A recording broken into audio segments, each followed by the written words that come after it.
अस्सलाम वालेकुम नाज़रीन, कुछ बहुत अहम तरीन अपडेट्स हैं जो आपके सामने रखेंगे। पिछले 48 घंटों में जिस तरह पाकिस्तान के अंदर यके बाद दीगरे वाक़यात सामने आ रहे हैं, कल रात गए कोयटा एयरपोर्ट के ऊपर भी एक और मुफ्ती को जिस तरीके से निशाना बनाया गया, यानी मुल्क के अंदर ये जो रीसेंट लहर शुरू हुई है दहशतगर्दी की, ये जो रीसेंट वेव है, इसमें जिस तरीके से उलमा को, जिस तरीके से स्कॉलर्स को, फिर एक जानिब आपके फ़ौजी जवानों को जिस तरीके से निशाना बनाया जा रहा है, ये कोई आम सी चीज़ नहीं है। यानी बहुत ख़तरनाक सी सूरत हाल बनती चली जा रही है। कल रात गए कोयटा के अंदर मुफ्ती अब्दुल बाकी नूरानी को भी शहीद कर दिया गया। इससे पहले हमने देखा मुफ्ती हामिदुल हक साहब, फिर जो एक और थे मुनीर शाकिर साहब, इन तमाम तर लोगों को, और मुनीर शाकिर के हवाले से तो इस वक़्त सोशल मीडिया के ऊपर एक उनका बयान भी वायरल है, जिसमें वो बाकायदा तौर पर कह रहे हैं कि इमरान खान और पाकिस्तान तहरीक-ए-इंसाफ की पॉलिसीज़ को हम बड़े करीब से देख रहे हैं। उन्होंने जो एक लंगर खाने का और सेहत कार्ड का तमाम तर एक फैसिलिटीज़ शुरू हुई थी इमरान खान के दौर में केपी के अंदर, और पंजाब के अंदर भी, उसको बड़ा सराहा और कहा कि तमाम तर चीज़ों को हम बड़ा करीब से देख रहे हैं। तो यानी मुल्क के अंदर जो हालात इस वक़्त बने हुए हैं,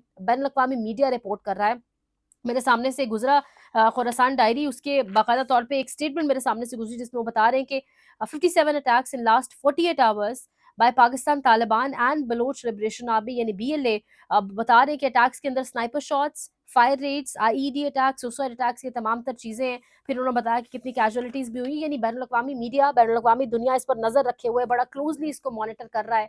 जिस तरीके से आपके मुल्क के अंदर ये जो एक इंसर्जेंसी, एक दहशतगर्दी दोबारा बढ़ रही है, उसके साथ ही बंद कमरों के अंदर भी कुछ फैसले हुए हैं। उस पर आपको ले जाने से पहले बात करेंगे कि कुछ अज़ला के अंदर, ग़ालिबन 7 अज़ला के हवाले से खबर आ रही है, जिसमें टांक है, अपर दीर है, इनके अंदर कर्फ्यू लगाने की, कर्फ्यू नाफ़िज़ करने की भी बाकायदा तौर के ऊपर एक ऑप्शन मौजूद है, तैयारी कहा जा रहा है कर ली गई है। कल रात गए तो बाकायदा तौर पे सिक्योरिटी अलर्ट भी जारी हुआ इस्लामाबाद और रावलपिंडी के हवाले से, और कहा गया कि अगर आप अपने आस-पास किसी मशकूक शख्स को देखें, किसी भी नामालूम शख्स की कोई ऐसी एम्बिगुअस सी, अजीबो-गरीब सी कोई एक्टिविटी या मशकूक हरकत देखें तो फ़ौरन रिपोर्ट करें।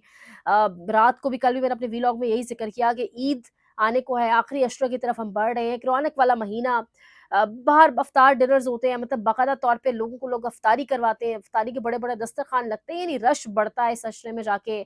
इकॉनमी के लिए, पाकिस्तान की मईशत के लिए भी बड़ा अच्छा होता है कि लोग निकलते हैं, खरीदारी करते हैं। ऑल्दो हालात लोगों के बड़े हैंड टू माउथ है, लेकिन उसके बावजूद क्योंकि एक इस्लामी त्योहार है, लोग निकलते हैं। लेकिन इस तमाम तर सिचुएशन के अंदर जब सिक्योरिटी अलर्ट्स जारी किए जा रहे हैं, जब कहा जा रहा है मशकूक अफराद की सरगर्मियों पर नज़र रखें, जब इस तरह मुल्क के अंदर दहशतगर्दी की एक लहर दोबारा से सर उठा रही है, जब पिछले 48 घंटों के अंदर इतने हमले हुए हैं, फिर मुफ्ती और उलमा के ऊपर जो हमले करके उन्हें जिस तरीके से शहीद करवाया जा रहा है, कत्ल कराया जा रहा है, ये इतना सादा नहीं है मामला। यानी ये जो रीसेंट वेव है, इसके अंदर आप देखें तो उलमा और स्कॉलर्स के ऊपर, रिलीजियस स्कॉलर्स के ऊपर जो हमले हो रहे हैं, ये बहुत खतरनाक सी, बड़ी अजीब-सी चीज़ है। अल्लाह पाक ये रहम करे पाकिस्तान के ऊपर।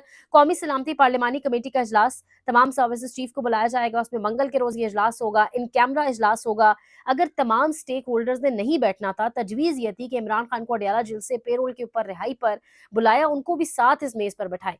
अगर सब स्टेक होल्डर्स ने नहीं बैठना, तो फिर आप अपनी एक पार्लिमानी कमेटी का इजलास कर लेते, अपनी काबीना का इजलास कर लेते, यानी आपको क्या ज़रूरत है? यानी पार्लिमानी, इसके अंदर कहा गया कि पार्लियामान में मौजूद तमाम सियासी जमातों के पार्लिमानी लीडर्स, यानी इसमें फिर उमर अय्यूब साहब, असद कैसर, ज़रताज गुल, यानी इन लोगों की क्या से है? या वो तमाम लोग, या वो रिप्रेजेंटेशन जो इस्लामाबाद क्लब में बैठकर अफ्तार डिनर्स कर रही है, जो मज़े उड़ा रही है, वो अवाम को रिप्रेजेंट नहीं कर रही है। अवाम ने वोट इमरान खान के नाम पर दिया, अगर वो मेज़ के ऊपर नहीं बैठेगा तो कौन-सी कौमी सलामती कमेटी का इजलास? और फिर ये तमाम तर इसमें लोग भी जो है वो मुस्तफ़ा नवाज़ कुकर ने इस पर रिएक्शन भी दिया है। उन्होंने कहा है कि इस ऐसे इन कैमरा इजलास की क्या वक़्त है? अगर आपने बिठाना ही है, तो आप ऑब्वियसली तमाम स्टेक होल्डर्स को बिठाएँ, अगर आप वाक़ईतन आगे बढ़ना चाहते हैं। इससे पता चल रहा है कि सीख कर मामलात से, वाक़यात से आप आगे नहीं बढ़ना चाह रहे, और एपीसी अब ये ऑल पार्टीज़ कॉन्फ्रेंस नहीं बन रही। आप अपनी काबीना मीटिंग इसको कॉल कर सकते हैं, काबीना मीटिंग का नाम इसको दे सकते हैं। इसमें आप कौमी सलामती कमेटी या ऑल पार्टीज़ कॉन्फ्रेंस इसको नहीं कह सकते किसी भी सूरत, क्योंकि उस तरफ मामला आपका जा ही नहीं रहा। और बस फ़ोकस जो है सारा, आप इंटरनेशनल मीडिया की खबरें एक तरफ रखें, आप मुल्क के अंदर जो हालिया वाक़यात हैं वो एक तरफ रखें, लेकिन फ़ोकस जो है वो हैदर सईद और उस जैसे पाकिस्तान तहरीक-ए-इंसाफ से जुड़े कनेक्टेड सोशल मीडिया एक्टिविस्ट, जो सोशल मीडिया का इस्तेमाल करते हुए बता रहे हैं, तो वो इसी पाकिस्तान के शहरी बड़े मुहिब्बे वतन हैं। वो बहुत प्यार करते हैं अपनी फ़ौज से, ऑब्वियसली जो जवान खड़ा है बॉर्डर के ऊपर, लेकिन सिर्फ़ उनकी और आपके जो ख़यालात हैं, जो थॉट्स हैं, उनको एक्सप्रेस करना, और थॉट्स के अंदर डिफ़रेंस है, और उस डिफ़रेंस के बाइस, उस फ़र्क के बाइस आप लोगों को जिस तरीके से उठा रहे हैं, यानी हैदर सईद की वालदा की वो तस्वीर, वो विजुअल्स इस टाइम जिस तरीके से वायरल हैं ट्विटर के ऊपर, जिस तरीके से वो रो रही हैं, वो कह रही हैं कि जब हैदर को ले जा रहे थे तो उन्होंने मुझे कहा कि इसको अगर हमें भी यहाँ गोली मार दें और फिर कहें कि मुकाबले के अंदर मारा गया तो आप तुम क्या कर लोगी? यानी इस तरीके से अपने ही लोगों, अपनी माँओं को रमज़ान के महीने के अंदर डील करना, और फिर जिस तरीके से वो औरत रो रही है, यानी किस तरीके से आप इन लड़कों को, इन जवान लड़कों को, अपनी फ्यूचर की नस्ल को, इनको उठा-उठा के आप गायब कर रहे हैं। फिर अब जो एफआईए का मुकदमा जिस हिसाब से सामने आया, तो वो साबिर शाकिर साहब कहते हैं कि ज़ाती बुग़्ज़ और ज़ाती है ना, तो वाक़ईतन बस हर जगह वही नज़र आ रहा है। ये क्रैकडाउन जो है, ये आप, ये जो तमाम तर रिलीजियस स्कॉलर्स उन तमाम तर लोगों के ऊपर जो हमले कर रहे हैं ना, जो दहशतगर्दी के वाक़यात में मुलव्वस हैं, ये क्रैकडाउन आप उधर करें, ना कि ये क्रैकडाउन आप अपने अपने शहरियों के ऊपर करें, और अपने शहरियों को जो है वो आप इस तरीके से चुन-चुन कर जो है उनको गायब करें। अब यहाँ पर एक और खबर है जाने से पहले जो मैंने आपके साथ शेयर करनी है। मौलाना तारिक जमील का एक क्लिप वायरल है। मौलाना तारिक जमील साहब कह रहे हैं इरशाद भट्टी को के पॉडकास्ट या वीलॉग के अंदर वो हैं, और कह रहे हैं उन्हें कि इमरान खान एक सच्चा और मोमिन आदमी है। और सच्चा, मोमिन और दयानतदार, ये 3 अल्फाज उन्होंने इस्तेमाल किए इमरान खान के लिए, और उन्होंने कहा कि मैं जानता था वो ये कैद काट जाएगा।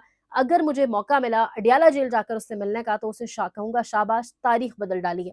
सिर्फ यही नहीं, उन्होंने कहा कि 1446 हिजरी से लेकर आज तक कभी भी इद्दत केस नहीं बनाया गया। इद्दत केस, ये इस्लामी रूह से ये केस बन ही नहीं सकता। इसकी गवाह सिर्फ एक शख्स या एक कोई हो सकता है, वो औरत खुद होती है। तो अगर कोई केस बनाना था तो सच्चा केस बनाएँ। इमरान खान के खिलाफ तमाम तर केसेस झूठे हैं। तोशाखाना केस के ऊपर भी उन्होंने जो मतलब उन्होंने जो ऊपर स्टेटमेंट दिया, उन्होंने कहा कि घड़ी के पैसे वो दे चुका था। एक ऐसा शख्स जिसने अपनी तमाम तर जायदाद शौकत खानम के नाम कर दी, वो एक घड़ी क्यों रखेगा? तो ये मौलाना तारिक जमील साहब, जिनको पूरा ओवरऑल पाकिस्तान सुनता और पसंद करता है, सिवाय मुस्लिम लीग नून के लोगों के या उन पटवारियों के जो महज़ जिनकी गुफ्तगू तमाम की तमाम झूठ पर मबनी होती है। उनके अलावा सब उनसे इत्तेफ़ाक, सब उनको पसंद ही करते हैं। अब इसके बाद मज़ीद उनको बैश किया जाएगा। ख्वाजा आसिफ़ साहब मैदान में आ गए और कह रहे हैं मैं जानता हूँ बड़ा फ्रॉडी मौलवी है, ये है, वो है। यानी बड़े बड़े इंडिसेंट किस्म के अल्फ़ाज़ उन्होंने इस्तेमाल किए। तो ख्वाजा आसिफ़ साहब से बंदा पूछे, अगर आप 1990 की दहाई से इनको जानते हैं, तो कलसूम नवाज़ साहिबा का जब जनाज़ा था, जब वो फ़ौत हुईं, तो उस वक़्त नमाज़ जनाज़ा पढ़ाने के लिए क्यों मौलाना तारिक जमील को बुलाया गया? ये बड़ा एक अहम तरीन सवाल है, क्योंकि अब मौलाना के खिलाफ एक बाकायदा कैंपेन शुरू कर दी जाएगी, हम सब जानते हैं। लेकिन स्टेटमेंट उनका इस वक़्त बड़ा वायरल है। तो ख्वाजा आसिफ़ जैसे लोगों का जो रिएक्शन आया है, उसको पाकिस्तान वाले कितना, क्योंकि ख्वाजा आसिफ़ की टोटल औकात क्या है, या टोटल ख्वाजा आसिफ़ का कैलिबर क्या है, कि किस तरीके से एक खातून से, रेहाना डार से इलेक्शन हार कर, और उसके बाद फॉर्म 47 की सीट या फॉर्म 47 के ऊपर पार्लियामान के अंदर जाकर बैठना, और फिर जिस तरीके से वो टाउट जिन लोगों के हैं, ये हम सब जानते हैं, टोटल उनका यही लेवल है। तो वो इसी किस्म का वापस एक मौलाना तारिक जमील के हवाले से स्टेटमेंट दे सकते हैं। मज़ीद अपडेट्स हैं इंशाल्लाह, वो भी आपके साथ शेयर करते हैं। अल्लाह पाक पाकिस्तान के हालात पर रहम करें। लाइक करें, शेयर करें, सब्सक्राइब करें, कमेंट सेक्शन में जाकर अपनी कीमती राय का इज़हार भी करें। अपना ख़्याल रखिएगा। अल्लाह निगहबान।